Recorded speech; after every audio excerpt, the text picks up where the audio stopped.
filière des huiles et des protéines végétales, elle répond à la souveraineté alimentaire, notamment à travers le plan protéines. En France, on n'importe plus que 45% de nos protéines, alors que le reste de l'Europe en importe près de 70%.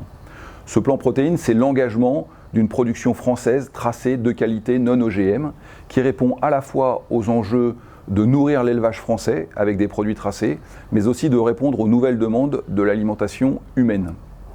Ce plan protéines, c'est aussi un moyen de répondre à d'autres enjeux.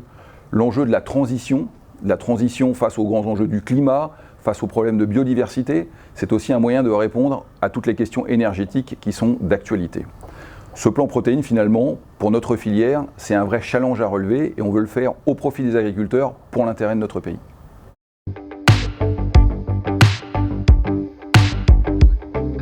Pour le futur président de la République, sur les questions agricoles, il y aura 3 grands enjeux. Le sujet de la souveraineté alimentaire, dont on parle beaucoup depuis la pandémie.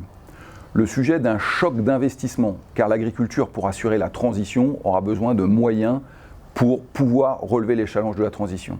Et puis enfin, un choc de simplification, parce que exercer le métier d'agriculteur aujourd'hui est devenu une gageure quotidienne. La question que j'ai envie de poser au futur président de la République, c'est quels seront les moyens de production que vous mettrez à disposition des agriculteurs français pour relever ces 3 enjeux. Je veux parler évidemment de la question de l'eau, qui est un enjeu majeur de production, la question de la recherche et l'innovation, et je pense notamment aux nouvelles techniques de sélection variétale pour les semences, les NBT. Je pense également à la question des produits phytosanitaires, qui est une question qui fait polémique. Nous aurons besoin de produits demain pour protéger nos plantes, pour protéger nos animaux. Ça peut être des produits de synthèse, de chimie de synthèse, ça peut être des produits de biocontrôle, ça peut être demain d'autres techniques. En tous les cas, nous aurons besoin de moyens de production. La France a perdu des places sur les capacités à produire.